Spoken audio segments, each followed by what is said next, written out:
IVM.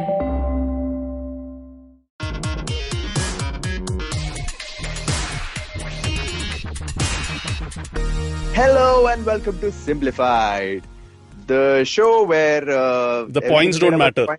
And the points don't matter, but in which case now neither do the hosts. Yeah. So, but in this episode, the matters do point. I try to make that seem a lot saucier than it actually is. No. Saucier, I was going for like meaninglessly profound. Oh, it was? Okay. Yeah. I mean, one person's saucy is another person's meaningless profound. Just ask Tommy Daniels. As you may have guessed, this is Simplified, where it's a lot of nonsense. You definitely have not stumbled upon Seen and the Unseen by mistake. This is just hijack this show. This is Seen and the Unseen when like if you've lost a whole bunch of IQ points and like pretty much sampled all the banned substances out there. So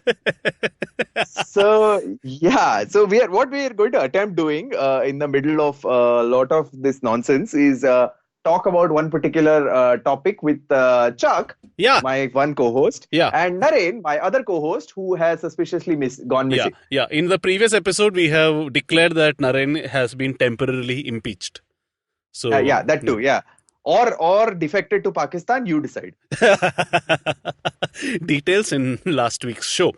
So, Srikeit, this week we have a topic that we've been wanting to do for an extremely, extremely long time. There is this urban legend that that porn has pushed the internet to technological heights that it is in right now.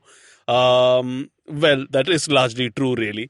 And we will get into details of those. But before that, I thought we would talk a little bit about ourselves because we don't do that enough on the show, clearly. We will start with what our most embarrassing incident online is. I will tell you. My real name, as you will know, is Deepak, and my nickname, which everyone calls me, including guys in my office, is Chuck.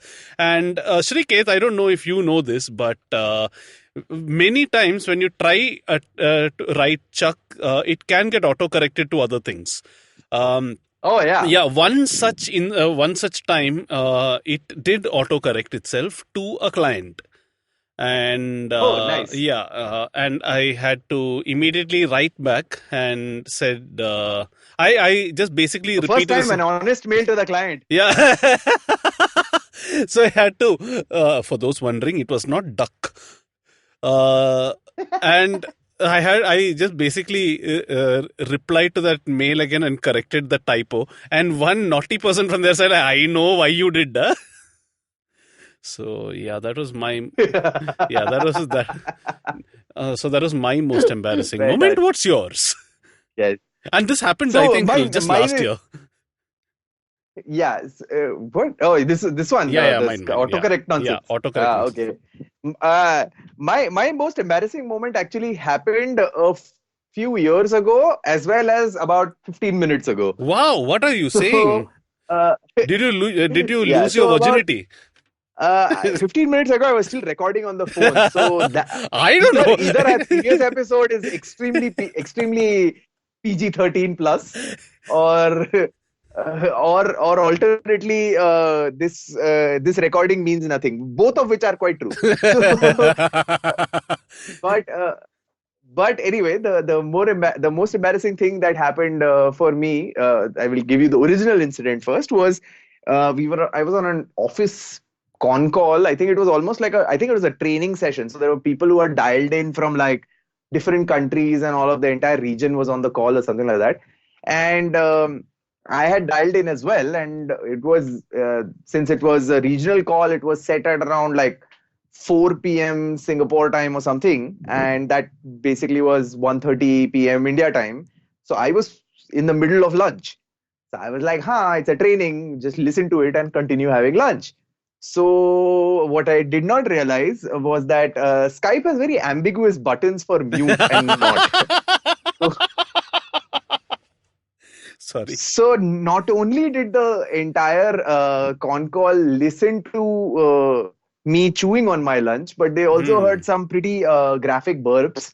Huh. And I, the only fortunate part was this was a couple of years ago before you had this feature of like, if someone's volume is on, they have like this Little icon. sound Oh, correct, correct. Who icon made next this? to it, Yeah, yeah, yeah. next to them.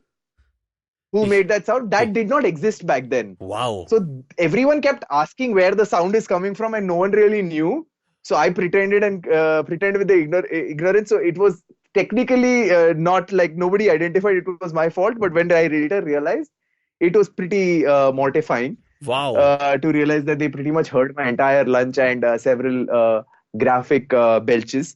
And thinking of said incident about 10 minutes ago, when you told me this is probably going to be the question, um, I, in fond memory of that incident, let out a couple of very happy Yeah.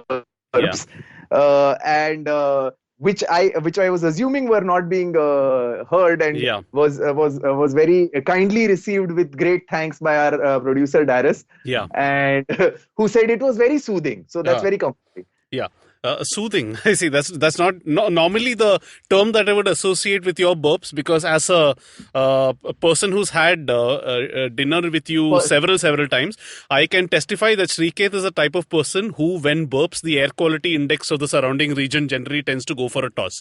There's once I was traveling on a flight with Sriket and he burped and those oxygen masks fell down. That's yes, that's that's false. I that's don't. We've exactly how never it taken a was. flight together, have we? Strange. Anyway, can you No, burp? just And Shrikant also has a skill of burping on demand. So for now, he will premiere his burp on Simplified. Go that for is it. distinctly not going to happen. No, it's Sorry. not. Okay. So, no, I mean, I would like to preserve the veneer of listeners that we have retained through these 150 plus episodes. Uh-huh. I intend to do a 200th episode and go out with a bang. Oh, that's nice. So, We can actually go out with a bang. Is a great way to describe your yeah. burps, by the way. So I will definitely burp on our last simplified episode. On our last Simplified episode. Ergo, what it means that the episode where you burp will be the last Simplified episode. Holy shit. Holy shit. Wow. Yeah, okay. Darius, you better not put them on air. On air again, never mind. Let's move on. Moving right along. As if we needed more innuendo to lace into this episode. Lace. Okay. So, Shriketh, the internet and porn. By the way, Pa-pam, pa-pam. listeners, we are not going to simplify porn for you. I mean, what are we, 15? I mean, I mean, if you need porn simplification, then my friend, you need help. true. And I mean, I only wish Naren was here because he's at that age where he needs to scold kids for watching porn. Anyway, we are going to talk Or about. join enthusiastically. Anyway, we are going to talk about this belief that a lot of the internet evolved because of smut. And it is largely true, because if you pull away this veneer of being serious and making money and generally being decent in society, we do this only so that we can relax and have a good time. Like, you think a hedge fund manager actually is passionate about derivatives and things, is it? Well, No. different kinds of derivatives, I'm sure. Sure. Count the number of innuendos and the actual number wins a prize. Write into contest@simplified.co.ca. CA. I don't know. I Nice. just felt like we had to be incorporated in British Well, Columbia. derivatives. Yeah. Anyway, back to porn. There have been several innovations because there were many horny people who did not have access to similarly horny people. Not just in the internet era, but all the way back. This is a researcher called John Tierney, Shriketh, who traced what he called the erotic technological impulse back to at least 27,000 years, where arguably the Hugh Hefner of the Stone Age made clay-fired figures that showed women with, let's say, generous assets. Of course. Tierney says, and I quote, sometimes the erotic has been a force driving technological innovation, virtually always. From Stone Age scripture to computer bulletin boards, it has been one of the first uses for a new medium. First uses, Sriket, first uses. Which leads us to something awesome called Rule 34 of the internet. Which I will again. I'm going to do a lot of quoting in this episode because I've read lots of. There have been a lot of literature on this topic, by the way. Of course. And this time I'm going to quote from that venerable website, knowyourmeme.com. Yeah, Rule the Holy 34, Grail. yeah, the Holy Grail. The Rule 34 is an internet adage in the rules of the internet list of protocols and conventions, which asserts that if something exists, there is porn of it. Again, Rule 34 is if something exists, there is porn of it. Computer bulletin boards, check. Social media, check. Yeah. ASCII art, check. Oh, Virtual for sure. reality, oh boy. The humorous concept Check is in 3D. the humorous concept is commonly illustrated through fan arts and fan fiction in which fictional TV and cartoon characters engage in sexual behavior in similar vein to the ruined childhood meme. Yeah. And there's a corollary to this, which is Rule 35. Were you aware of this? No, this is not what this is. I've never heard of this. Rule 35 is just one line. If no porn is found at the moment, it will be made. And I don't want people who find this amusing should just go to this webcomic called XKCD. I Of mean, course. the webcomic. The The OG webcomic, OG. and Yeah. search for the Rule 34 cartoon. I don't want to get into too much of it, but it just illustrates what Rule 35 is, where one girl basically says, where basically a couple are having an argument, saying that no, what are you saying? If the Rule 34, if there's no, if no porn is found, it will be made, etc. That's like saying that anything can be made into porn. It's like saying women playing electric guitar in the shower will be turned into porn. And the last panel is the girl registering wetriffs.com. Oh, So yeah, well done. Yeah. there's one. Vector riffs.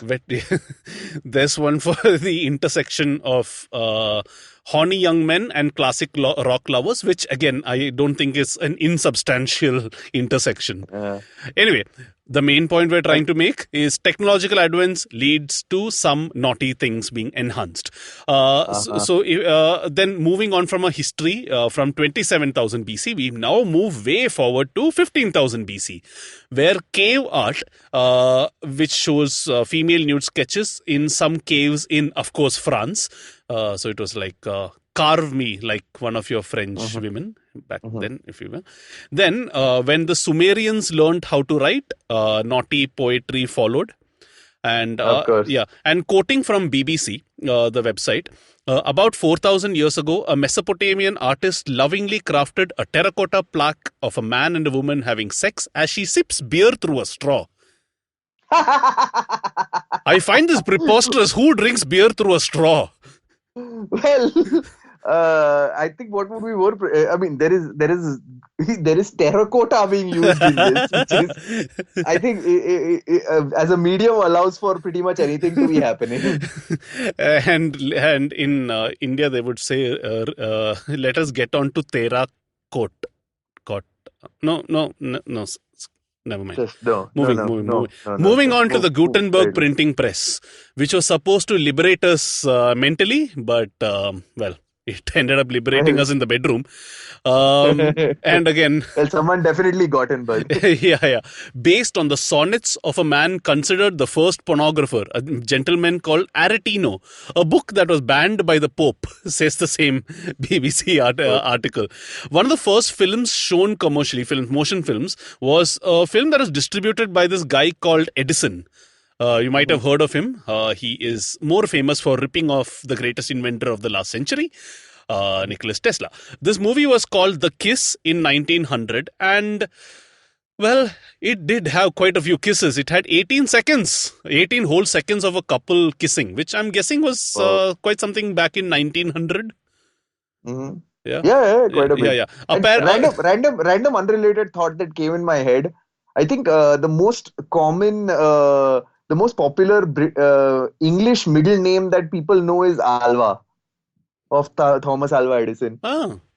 Just generally, I mean, if you think of it, students always learn Thomas Alva Edison. Yeah. He must be the most popular middle name there is. Yeah, we should do a shorty on this. Yeah, definitely. Yeah. Coming right back to porn, and I've always wished to say that. Okay, coming back to one. This movie by Edison, apparently it got standing ovations and all when the kiss happened. Not unlike Oh, some of the randier theaters in Kerala that I've been to with some very, very suspect movies I being mean, shown. this is a society that has never evolved with a entity like the MNS. Anyway, okay, then, so movies. Then in the 1950s, we had the advent of personal video cameras, which of course everybody used only to take wholesome family videos. Ah, of course, yes. Uh, Oh no, no, not really. such a dirty mind, Chuck. So, yeah.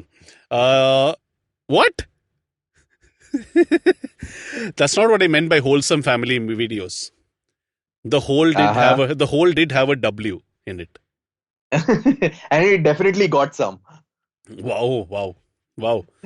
You you have I think Darius, you should like put a ding at the end of every time there is an innuendo going out here. you have somehow managed to turn my sarcasm into an innuendo. I don't know how you managed to do that. Anyway, the modern porn industry really started taking off when VCRs became a thing around the 1970s, where more than 75% of the tapes that were sold were porn. Wow, Yeah. of course. So, Sriket, you're a student of branding and marketing. Uh-huh. So you will know that one of the earliest brand failures was this thing called Betamax, which Sony tried very hard. A Yeah, VCR, basically a video cassette standard that Sony tried very hard to push. yeah. Okay, for those of you who are like born like post 1990 or whatever it is, everything has a standard, right? Like, I don't know, like your blue. USB. Yeah, USB is a perfect standard. Yes, thank you. If all the guys did not agree on using one common standard for USB, then each would have its own proprietary port. Yeah. And Dell Or would have its own thing like like, Type C. yeah, or type, yeah, exactly, type, If you like have a Type if C. you have a if you have a good phone, not an Apple. Yeah. Ooh. Then there goes all, and I was planning to ask all the Apple listeners to give us a rating at the end of this. Thanks, Sriket. Very useful. And They stuck on till the end, they'll rate us anyway. they'll rate us anyway.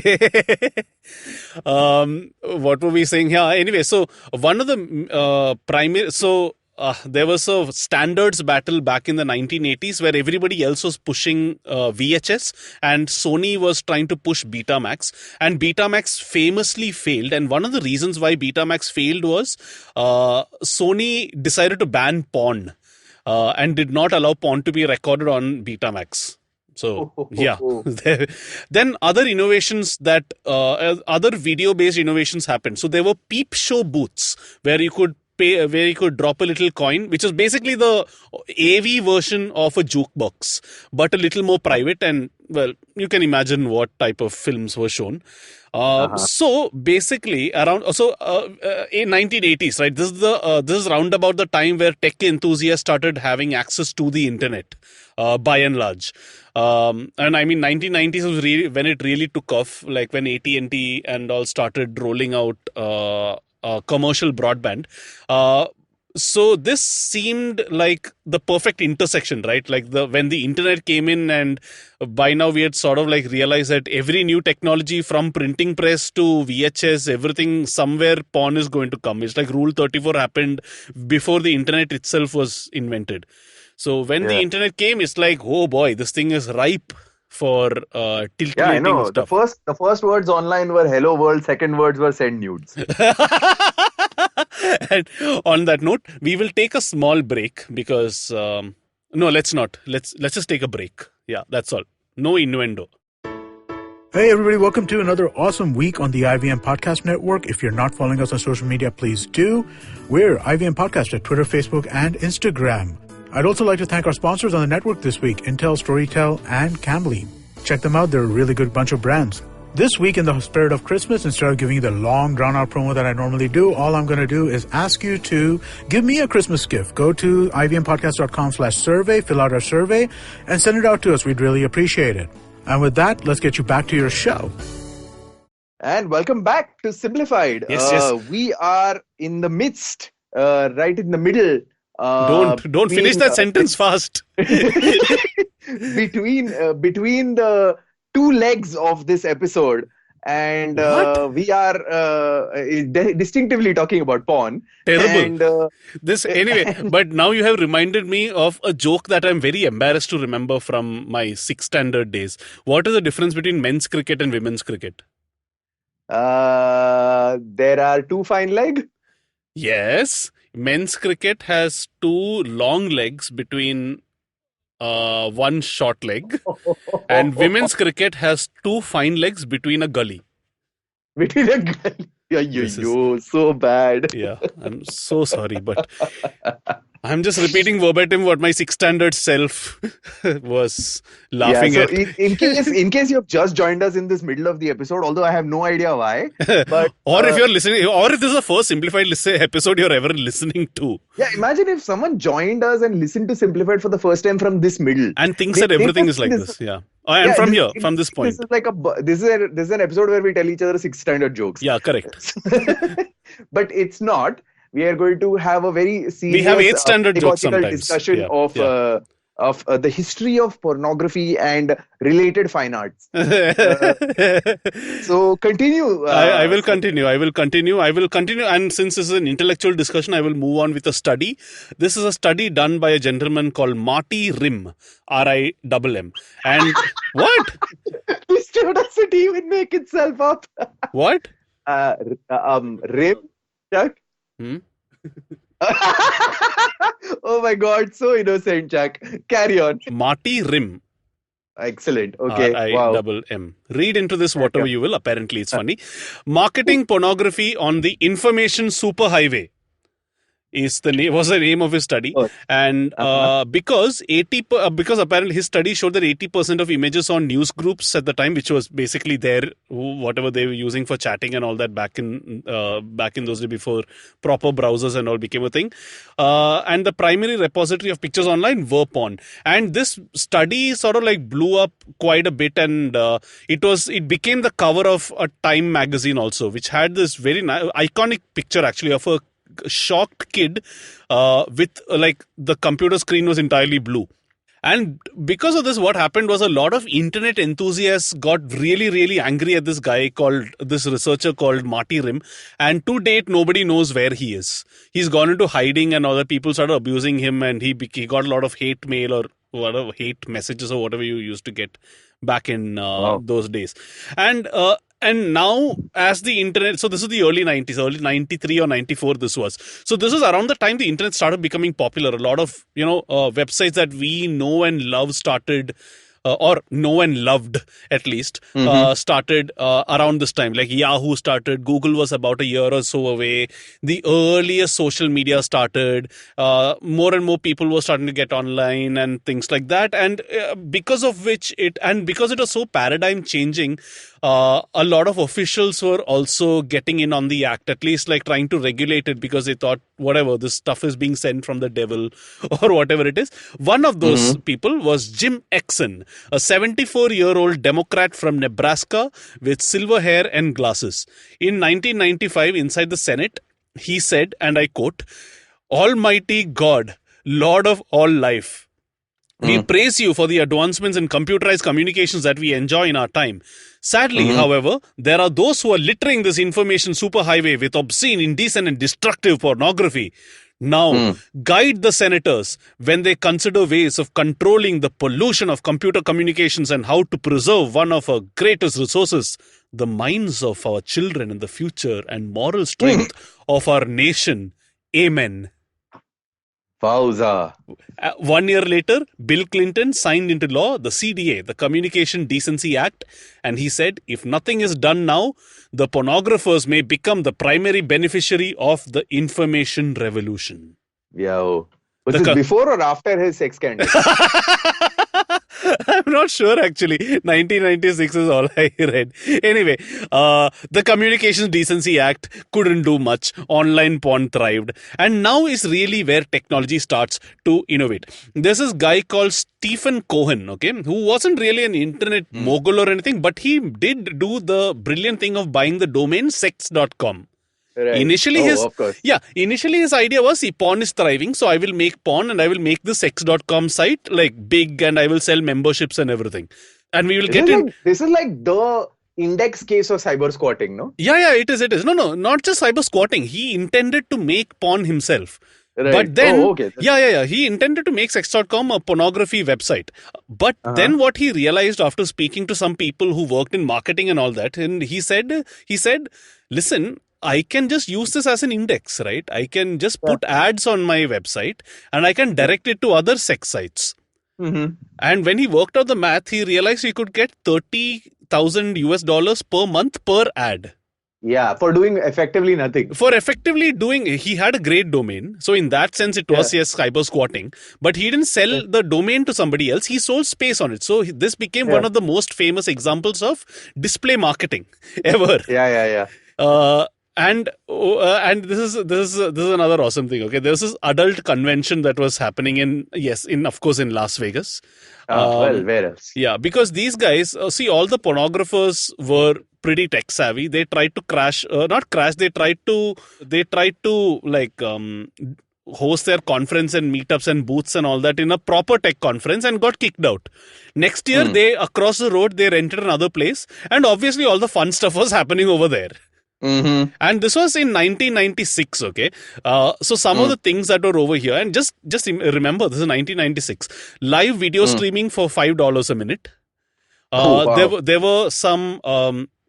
there were porn stars who were pushing other technology. Like one of the most famous porn stars at that time was espousing email, saying that it's better than regular fan mail.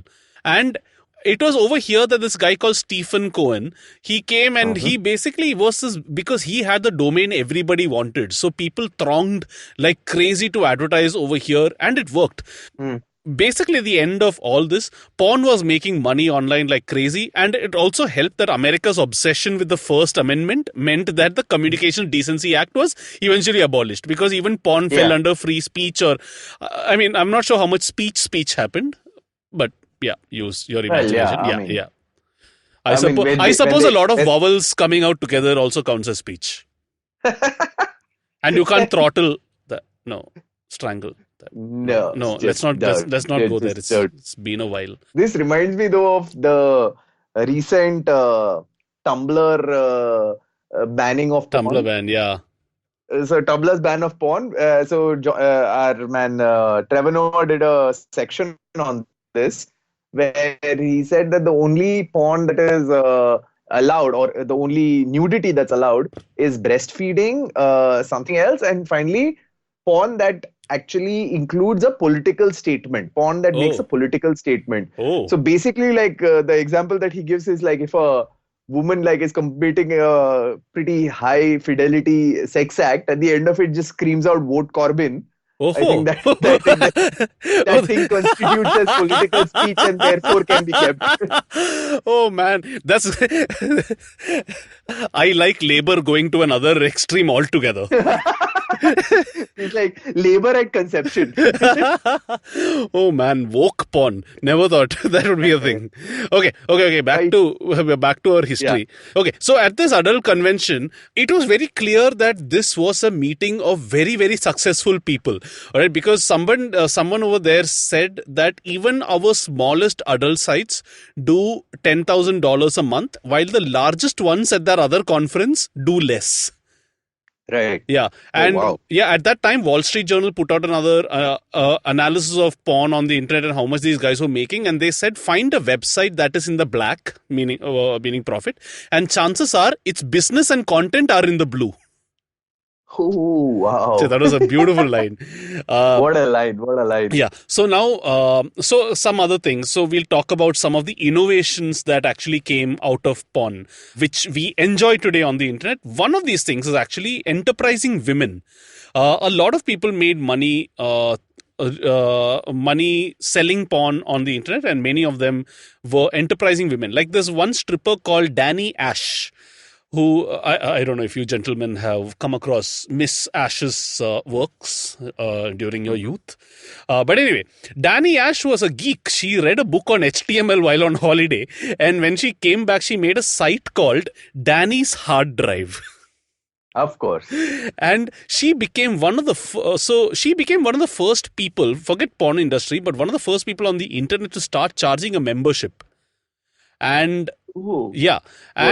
What a pioneer. Yeah, I swear, right? And eventually she started, she started making $2.5 million a year and reportedly used more bandwidth than all of Central America. It was the busiest site on the web for 2 years. By the turn of the millennium, she was employing 45 people and she had made $8 million in annual profit. Wowza. Yeah. And according to an article, she and other pornographers pioneered e-commerce and security solutions that paved the way for PayPal, eBay, Amazon, and the commercialization of the internet. So thank you, Miss Ash. That's Next. like, yeah, I know. Her sales graph resembled her customers. Amazon was really primed.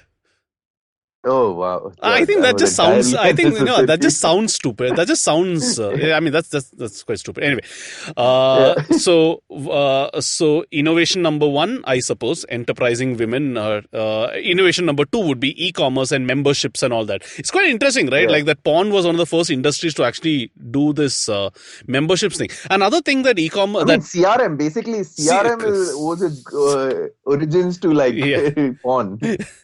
One of the other things that porn pioneered on the internet was a simple use of credit cards online to make purchases. So there are many books also written on this. One of those books is called Obscene Profits by a guy called Frederick Lane, and in his book he writes, the industry has convincingly demonstrated that consumers are willing to shop online and are willing to use their credit cards to make purchases.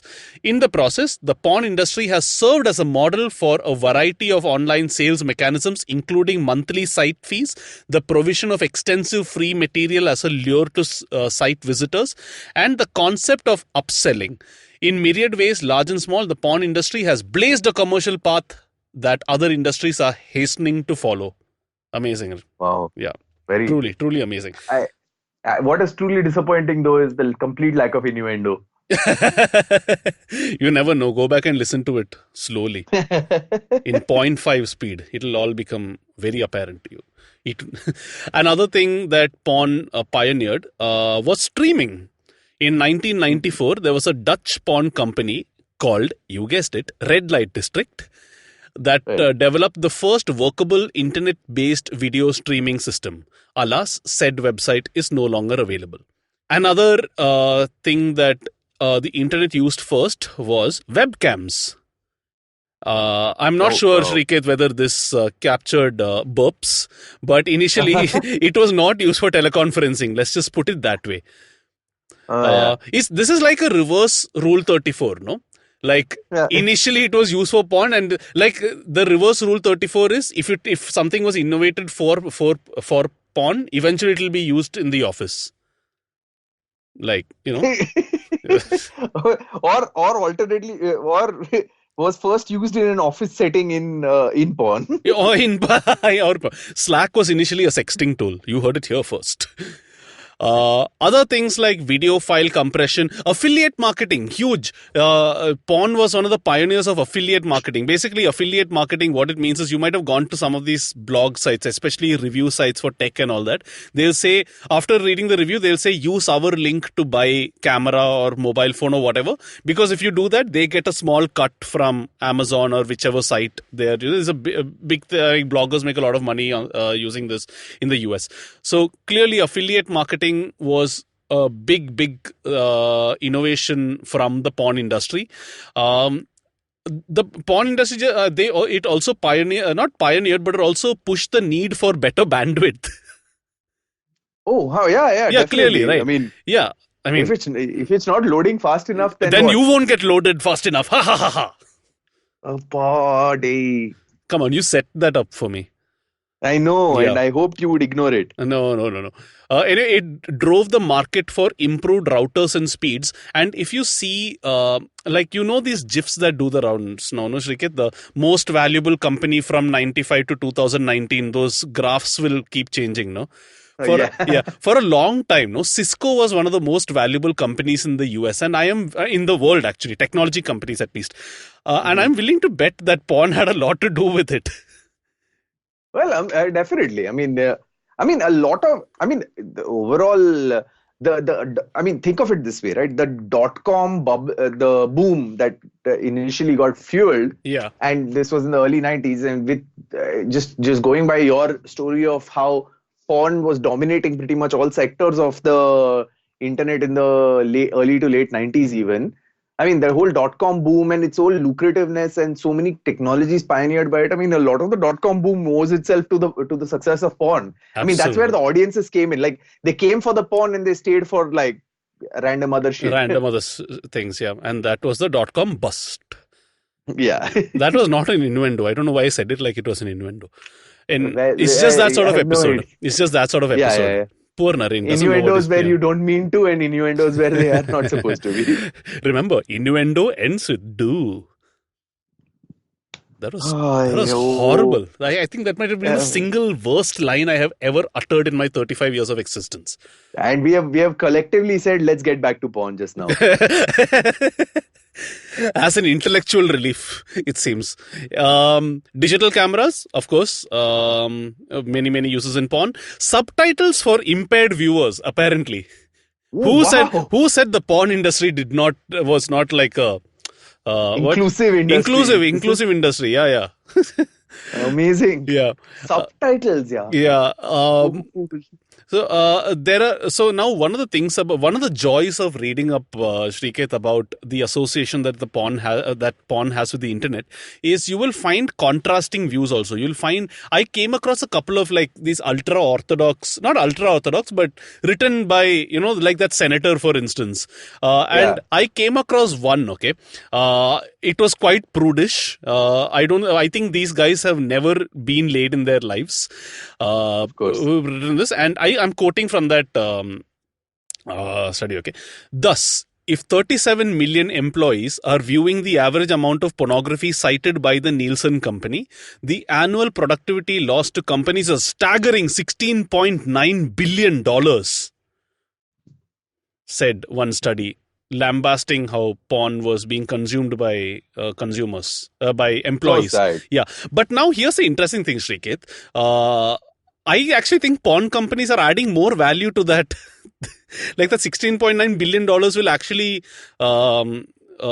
be like, it'll be a small amount compared to how much porn is actually adding back to the economy. Like I mean, on a very simple level, 16.9 billion, I mean, for the time they're spending on porn. Yeah. But the productivity that is created because of said porn. No, but here's the same study. Here's the thing. The same prudish study says that $3,075.64 is being spent on pornography on the internet per second. Srikeit, do you have a calculator in front of you? I can fashion one right now. Yes. 3,075.64 per second. 3,075 per second. Yeah. So how much is that per minute? That's basically multiplied by 60. Well done. Okay. That is 184,500. How much is that per day? Into 24, that is 4.4 million. No, into 60 also. You forgot to convert. Into 60. Yeah, into 60. Into 24, into 60 is into 360. Into 365 per year. Into 365. Okay, this is where the calculator starts putting ease and all this nonsense in my thing. But that's about 96,000 million. So I wouldn't know where to go here. Okay. It's about 96 billion. 96 billion.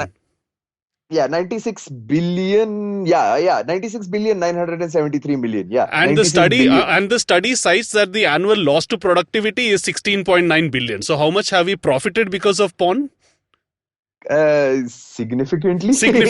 80 billion. So basically $80 billion just because like employees are like wanking off for 5 minutes per day. I say do more, dude. Yeah. This is like you can get yourself out of the recession by like giving your right hand a nice workout. Pretty much. Okay. So along the way, some sites develop memberships, and which is something that other sites weren't doing. And one such site, Srikeit, was this young company called Bomis. Oh yes. You might want to The- talk about Bomis a little bit and its cultural I think impact. we have covered Bomis in great detail, pretty much several times than Simplified. But here we go again for And on the origin of things, which is my other podcast. Please check it out. One of the yes. episodes features Bomis and what it eventually led to. So Bomis was this adult. It was actually a adult men oriented website, male oriented website, which also included adult content. So wasn't solely an adult. Wasn't solely smut. Yeah. Yeah, wasn't solely smut, but it's like Playhouse. We also read it for the articles. So That's Playboy also, Penthouse, by the way. Playboy has mixed Playboy and Penthouse. But anyway.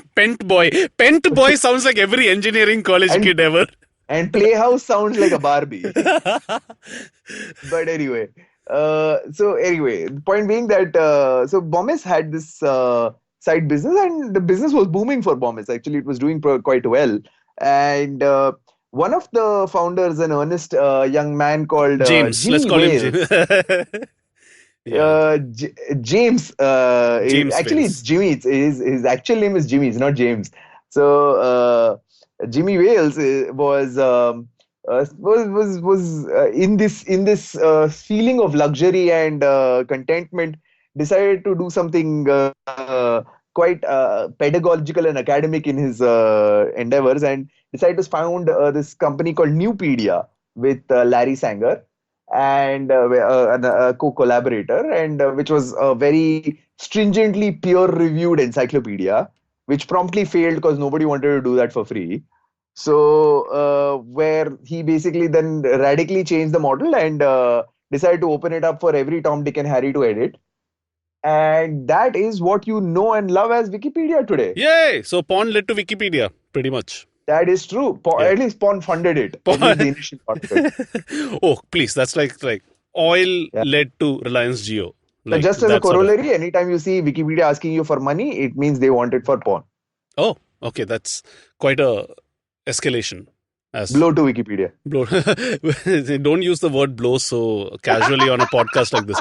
Anyway, so now we enter. So that's pretty much where we are right now. As with every technology that emerges, so augmented reality, there is porn. 3D videos, there is porn. 360 videos, there is porn.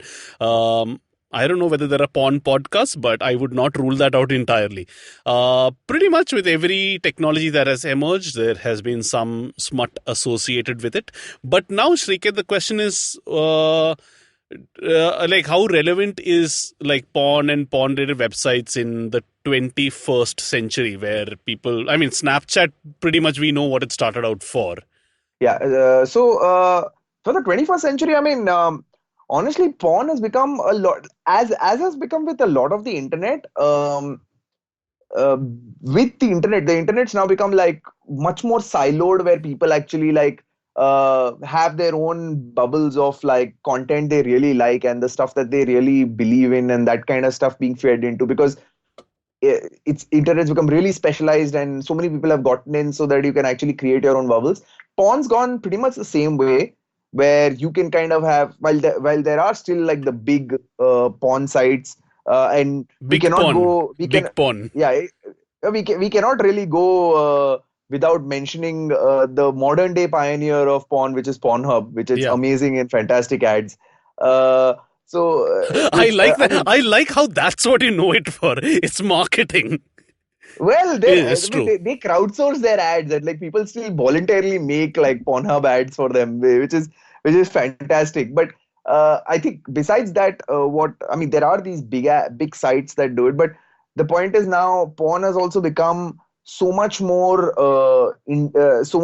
customized. People have like you have a group for your own fetish. Effectively, you can curate your porn and have it delivered in the way you like it, and get a fresh feed of whatever you want every other day. Yeah, there are some companies that will actually shoot very specific requirements for you. I read about one guy who, and this video is called The Stamps Man. He is a Norwegian philatelist who's been collecting stamps for about 40 years. He couriered it over to this company that makes custom porn in California, and it shows his entire stamp collection getting wrecked in the most beautiful possible way. I will leave it at that. Yeah. Wow. Yeah. Incredible. But yeah, I mean, it's not just the various and customized forms of porn that you can get, but it's also how the artists and the industry has changed significantly. In fact, Yeah. there is a lot of while of course there is still a lot of video porn out there. There is a lot of like I mean a lot of independent artists, so to speak, Independent artists. have arisen from the scene because like now people because of the payment ease of setting up a payment gateway for yourself and Yeah. setting up your own private channel on platforms on public streaming platforms and stuff. So people are now allowing people to like follow their lives and kind of create like an entire CRM system for them to kind of deliver porn of a specific performer or artist that Bespoke you porn, right? prefer. It's called bespoke Yeah, so porn. it'll and it allows for, so of course the evolution of porn and something like you mentioned earlier about webcams has led to this entire sub genre and culture of cam girls, so to speak, Yeah. cam Yeah. girls and guys, which is Yeah.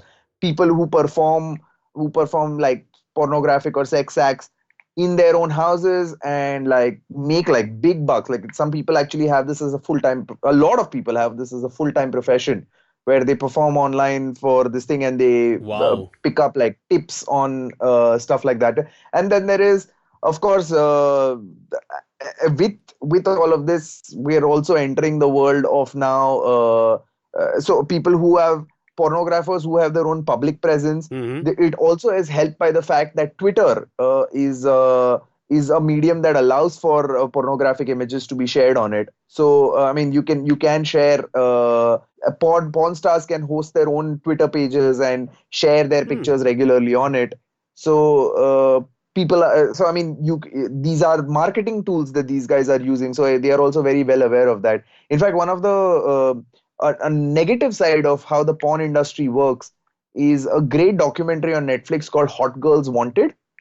So this actually is it's a really cool documentary that kind of highlights how the industry is like kind of it constantly gets a supply of young girls and how it pays them Wow. obscenely, and it's almost like a honey trap that people get into, and these girls are of course young and quite naive, and they are really carried away by the volume of money they can make at that point in time. But their careers, of course, because the internet is a potential, I mean, quite sickly, hungry beast that does not even want anyone who's beyond like Yeah. 22, and so it constantly needs like really really, so to speak, barely legal girls. So it's a very interesting documentary that talks about like this negative underbelly of how porn as an industry has kind of victimized certain people and like led them astray. But yeah, I mean, Wow. with it, of course, as a negative side, that's definitely another feature. Yeah. Wow.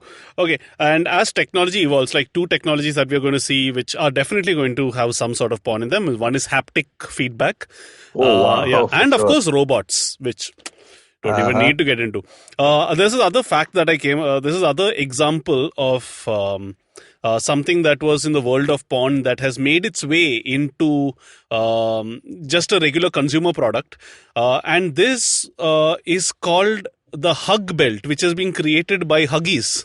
That's right. Oh Porn wow. has gone to baby tech now. Infiltrated your Yeah. favorite Yeah, nappy brand. yeah. So now I'm going to read out obviously they have not given credits to the inspiration on the PNG website.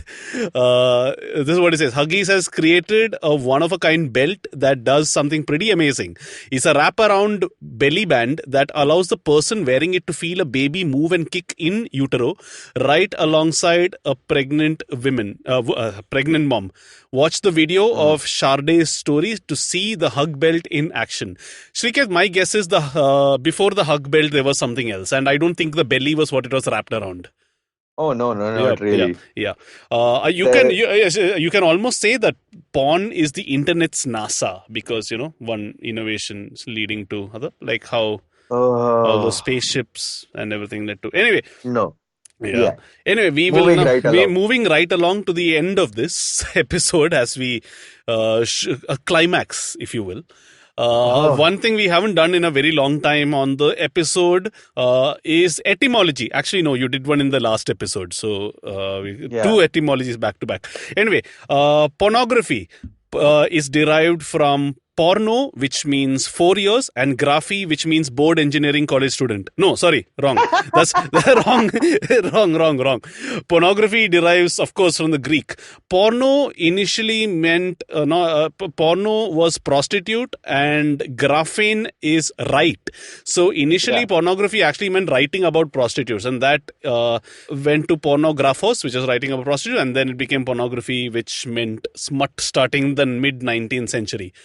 And with that, we have come to the end of quite enlightening episode. Srikeit, I hope you have learned something. Yeah. Enlightening and illuminating episode about pornography. The blue color light also illuminating. Yeah. Red, blue, all kinds of light. Yeah. But, I mean, this taught us a lot, and also quite almost nothing at all. So I mean, so next time you use a technological innovation, just think like what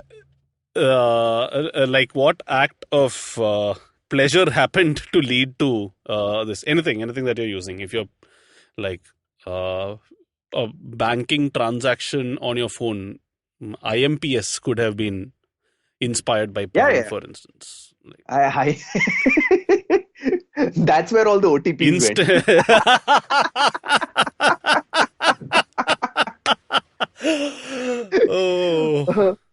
Oh my God. Yeah, no, makes sense perfectly. I think we should call it a episode. I think I agree with you. We have completely totally missed Naren on this episode.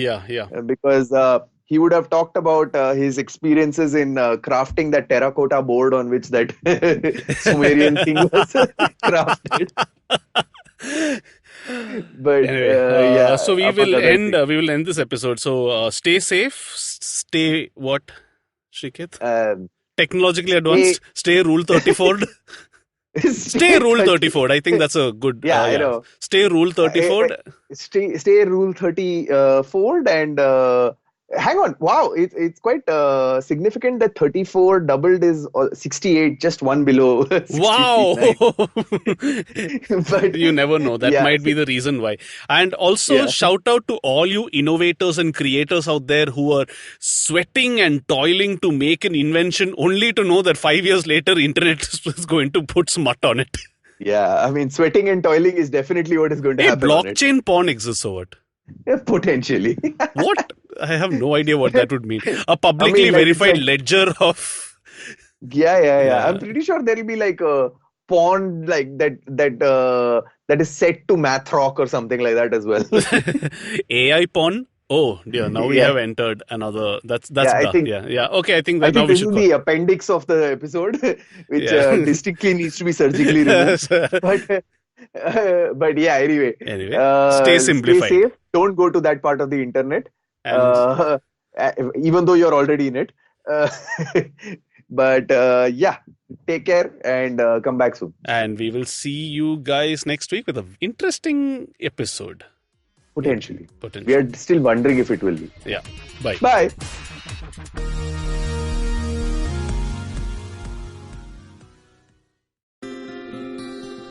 Welcome to Peak Planet, a new podcast where we delve into the fallouts of the growth path that we, and indeed much of the world, has chosen. Sustainable growth is the buzzword. Until we nail that down, we need to ensure that we keep our population healthy and also have the resources for our increasingly urban lifestyles. I'm Karthik Ganesan, a researcher at the Council on Energy, Environment and Water, a Delhi-based policy research institute where for almost a decade we've been trying to explain and change the use, reuse and misuse of our resources.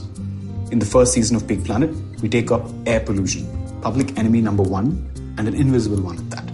Increasingly, the most important risk factor for adverse health outcomes, air pollution has become the most unwanted byproduct for an aggressively growing economy. Over 4 episodes, we find out how prepared our systems are to deal with this crisis. You can catch the entire first season of Peak Planet out now on the IVM Podcasts app or website, wherever you get your podcast from. Hi guys, this is Ayushi. And I am Ritasha. And welcome to Agla Station Adulthood. It's a fun podcast we've got going on, and we'd love for you to tune in and enjoy with us. Join us as we stop at various stations and discuss different topics that seem to be bothering us and hopefully Dating, you as well. relationships, beauty, just being an adult, lots of different things. We don't have a great grip on it, but we've done okay so far. Catch Agla Station Adulthood every Thursday on the IVM app, the IVM website, or wherever else you get your podcasts.